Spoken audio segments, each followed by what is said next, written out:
guys, it's me again, Teacher Janelle, and here I am gonna teach you. I don't want to say the word teach, but I'm just gonna help you with your problems with grammar. So this video, we are going to talk about the perfect tenses. Sana all perfect. Okay, so perfect tenses, the same as all other tenses, it consists of the present, the past, and the future. And we're gonna have to talk about all those tenses in this video. But before that, I'm gonna have to tell you that this video consists of two parts. The first part is, of course, I'm gonna have to speak in English.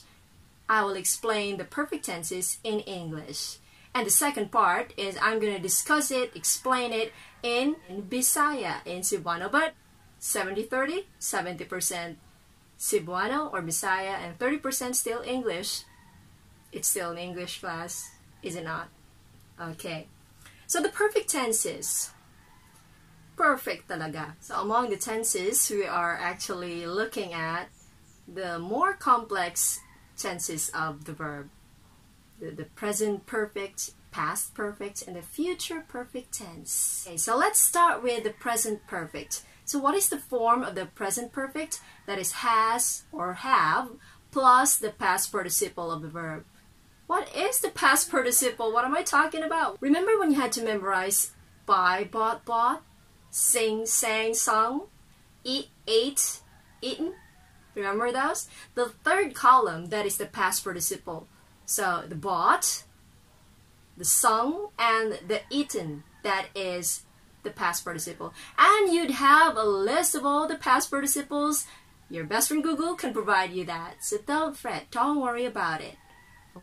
The present perfect tense is actually used for a continuation of an action.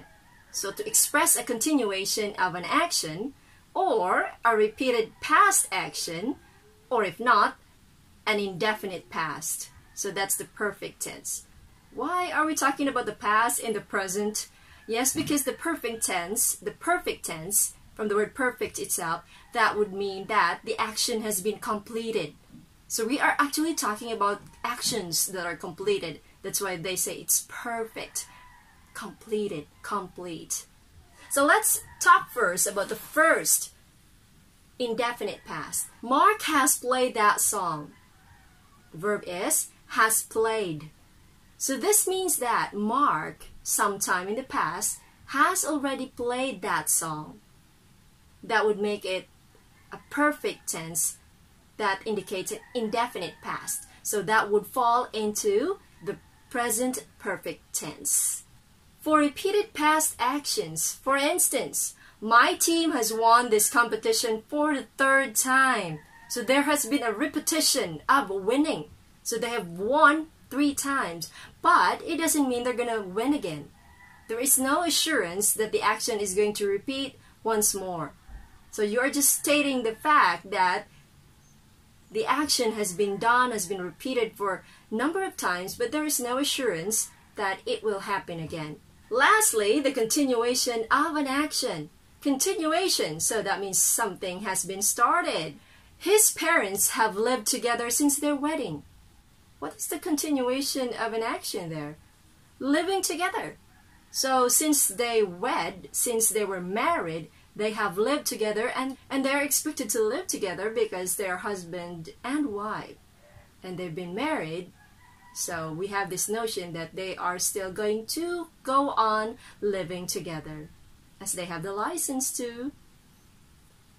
Our second stop is the past perfect. Past, but perfect. Form of the past perfect tense is had plus the past participle. I know I already talked about what the past participle is, and you know where to find them, where to look for them.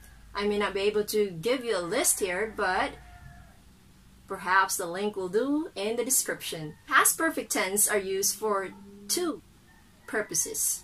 Expressing a condition, or when you want to express a sequence of events. I went back to my desk and saw that someone had vandalized it. The verb is had vandalized. So there are sequence of events. First, you went back. Second, you saw that. And the third, had vandalized it. So that's what I'm talking about, is the sequence of events. But if you are not actually conveying sequence of events, you don't have to use the perfect tense. The simple tense will do. How about for expressing a condition? Is this a conditional sentence? Yeah, it is. Conditional sentence. Hear this out.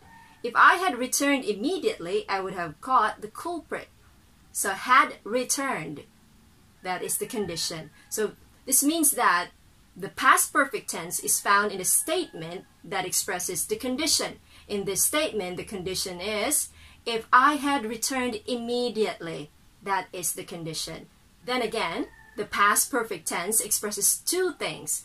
It expresses a condition or a sequence or a series of events. Now the future perfect. Something perfect in the future. Ha ha. The structure of the future perfect tense is will have plus the past participle. So will have, that will not change. So whether the subject is singular or plural, it's will have. What will change is just the past participle of the verb. So it's already given. It's constant. Will have is there. That's constant. The future tense expresses an action that is completed before a specific time. So that means there is a deadline. When the specific time happens, the action in the future perfect is already perfected. So it has occurred.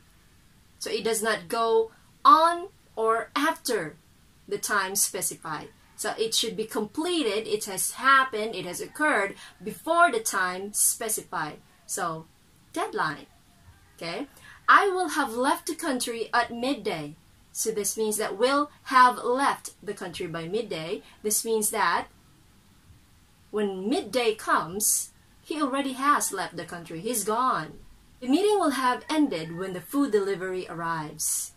So the meeting then will have ended. Then there is the food delivery arrives. By the time the food delivery arrives, the meeting is already completed, is already perfected, will have ended. The ending of the meeting is already perfected. So comes another action. Yes, the perfect tense is a bit complex, but I hope I have at least made it a bit easier for you now that you've seen that there are purposes, the forms, and when to use them. At least in that way, I would have contributed to your learning. So now, I'm going to show you the drill. You may try answering that to test whether or not you have really understood what I was talking about and I was discussing. And I hope I did. And this is the part when I say, hello mga Bisaya. This is the Bisaya version of my discussion. So, para masabtan sa tanan. Part 2, guys. Perfect tenses. Sana all perfect naman. So, present, past, and the future tense. Kinahanglan na to i-translate si present, past, or future? Ayaw lang. Hindi na sa kinahanglan i-translate. Kaya maudyo na siya given.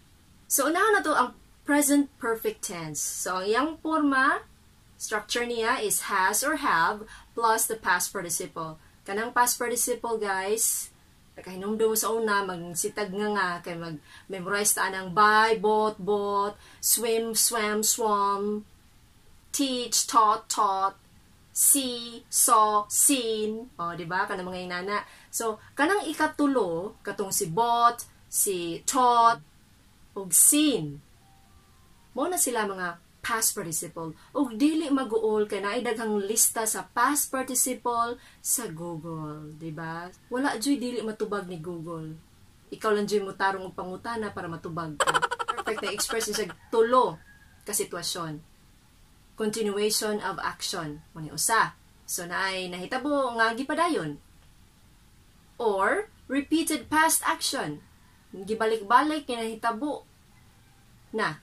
So, nahitabo na siya sa past, pero nabalik-balik na ulit-ulit. Okay. O, indefinite past. So, nahitabo na siya sa past, pero dili sure kung asa dapita adto sa past. Pero nahitabo na siya. So, kana siya, kung mao na'y mahitabo, ato na siyang ibutang sa perfect. Present perfect.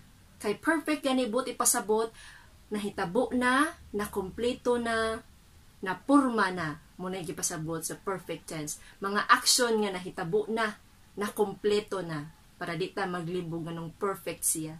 Kay okay na siya, maong perfect siya. Okay, unahon na to si Mark has played that song. So, buti pasabot nga si Mark nakatugtog na ana nga song sometime in the past.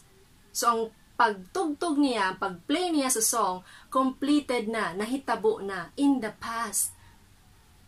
So, okay na to siya. Pero dili lang ta kay ba kung asa gyud ato nga point in the past nga nahitabo na siya. So, muna gipasabot sa present perfect. Anong di man siya past nga past man na siya. Kaya dili man na mo gipasabot sa past perfect. Nahibawa na natuon niya unsa din naa sa past perfect. Okay. Sunod, repeated past action. Balik nga hitabo. Hitabo nga in the past. An event in the past nga nabalik-balik na siya. My team has won this competition for the 3rd time. So, katulong na sila nakadaog. So, nabalik-balik siya sa katulong nga panahon. Katulong nga higayon. Has won. My team has won. Ganun has man. Kay singular ang team, remember? Collective nouns, they are singular. Si my team, singular na siya nga subject, therefore has ang gigamit. So, has won. So, ang pagka-win nila, pagkadaog nila, repeated na siya nga past action, kaya nabalik-balik na siya. Pero dili na siya assurance nga kanang pagkadaog nila, mahitabo gihapon na karon sa present. Dili siya assurance nga modaog gihapon sila for the 4th, for the 5th, or for the 6th time. So imo lang gi-state kay nakadaog na sila, nabalik-balik na. So naman gyapon possibility nga makadaog sila karon, pero wala lay assurance. Sunod, continuation of an action. So naa kay action or naay action nga nasugdan na, gi-continue lang, gipadayon lang. So kung moingon tag his parents have lived together since their wedding, or since their wedding day, so sukad pa katong gikasal sila, nagpuyo na sila together. They live together. So hantud karon, gapuyo lang gyapon sila. They still live together. So muna siya continuation sa action nga gisugdan nila in the past, and until now, gapuyo lang gyapon sila. Oh, dara na ta sa past perfect. Kaya na brought up man na nato siya ganina, no? Kay libog man kaayo nga present perfect siya, pero ang gipanghisgutan kay ang past. Kay mao man good ni ang past perfect ato sa hisgutan ng yang structure. So mo past perfect gani ka had plus the past participle had. So buti pasabot dili mo matter kung singular or plural ang subject. So bisag unsa yung subject, had lang gihapon na siya, and the past participle. So kung yung gitag past perfect, naay duha ka probabilities ana. Expressing a condition. So naay kondisyon nga gihayag, naay kondisyon nga gi-state. So mao na ang gigamit past perfect. Or kung naay sequence of events tapos naay perfect tense nga nahitabo or hitabo nga na kompleto na siya, mo na sa past perfect tense. So ayan na to ang sequence of events. Ingon siya, I went back to my desk and saw that someone had vandalized it. So pag nimbalik siya sa iyang desk, niya nakita niya nga naa di ay nag-vandalize sa iyahang desk. There are series of events there. Series siya, sequence siya, gasunod-sunod, tulo ka actions actually. Ang unang nahitabo, went back, nimbalik siya. Sunod, saw, nakita niya nga, the third action is, had vandalized. So, na nag-vandalize sa iyang desk. So, tulo ka series of actions, since dito nahitabo ang past perfect tense. Okay, mauto siya. Expressing a condition. If I had returned immediately, I would have caught the culprit. So, kung nimbalik lang ko dayon, nasakpan unta na ako to siya, kinsa to nag-vandalize sa iyang desk. So, had returned. Mao na ang iyahang past perfect nga tense. Had returned. So, unsa na iyahang if I had returned immediately. So, naay condition. So, buoti pasabot nga ang perfect tense naa nahimutang sa statement nga nag-express og kondisyon. So, ang kondisyon naa diri sa statement nga if I had returned immediately. Mao na'y kondisyon. So, kung maghimog statement in the past perfect tense, unya conditional siya, adto ibutang, adto after sa if nga statement, naa nakabutang dito ang imuhang past perfect tense nga form sa verb. Okay. Next, the future perfect. Sana all no kanang future nimo perfect. Pero kung perfect ang tanang butang sa kalibutan, you would not appreciate the things that we have. Diba? So, dili gyapon ta ka-appreciate sa mga gagmayng butang, kay wala man ta kabaw, kay perfect gani. But then again, nothing is perfect. It's just perspective. Okay? So, will have plus the past participle. Dili na siya mausab ang kanang will have. Bisan pag singular or plural ang imong subject, will have, steady lang na siya. Constant na siya. Plus the past participle. Ang mausab ang past participle. Kung unsa man gani na imong past participle nga verb. Mogamit kag future perfect tense kung ang imuhang action completed before a specific time. So mao ni siya giingon nga deadline pa more. So na siya gibutang nga deadline. So mahitabo ang action before sa giset nga deadline. So kung moingon kag I will have left the country at midday, so inig-abot sa midday, mas parang midday, oy, naudto ka tunga sa adlaw. Oh, inig-abot sa midday, wa na, tuwa na ka, lupad na ka. Wala na ka sa country. Diba? Dili na silbi pa abuton na mag-midday pa. Kaya inig midday, wala na ka diha. Or kanimo yung ko, the meeting will have ended by the time the food delivery arrives. Wow, kainan na. So, nag-meeting sa sila. Pero, ang kaning meeting nga, mahuman na siya, inig-abot atong food delivery nila. So, duha ang hitabo. Ang katong usang hitabo nila, mauto siya ang musunod niya action. Diba? So, naagya po, mauto siya ang gyapon ng specific time, musunod niya action. So, guys, mauna to siya. Ang ato ang perfect tense. Perfect kay siya, pero hopefully, nakatabang ko sa inyong mga kasakit sa inyong utok about aning perfect tense kung unsa madud gani ni siya. So, I hope nga nadanagan ako ang inyong mga hunahuna, ang inyong pangisip, o nausab na ko ang inyong pagtanaw sa tenses of the verbs. So, daghang salamat sa inyong pagpaminaw o paggamit aning video para sa mga estudyante, para sa mga maestra, o kinsa pa mong ganing nang nag-cut-on o English. Nag-cut-on sa in-English, nag-cut-on sa English subject, which is daghan jud kaayo kay kaning English gamit kay sa kalibutan karon. Dili nato kalimtan ang atong mother tongue. Mao na siya pinaka-importante. Dili nato pasagdan nga mawala lang kini siya tungod kay perti na natong lumusa sa in-English. Di ta magpakalumos sa in-English. Mas gwapa ta kung kabawta mo in-English, kabawta mo Bisaya, kabawta mo Filipino. Okay. So, here's the drill. Nana atong drill dire. So, hopefully, magamit ninyo answer. Actually, that is also one way nga ma-check ninyo kung nagkasinabtanay ba gyud ta. So, mo na inyong drill. So, guys, once again, ako si Teacher Janelle. Hopefully, mauro dyan na akong pangandoy nga nakatabang ko sa inyong pagsabot aning mga topics sa English class. Once again, see you! Ta-ta!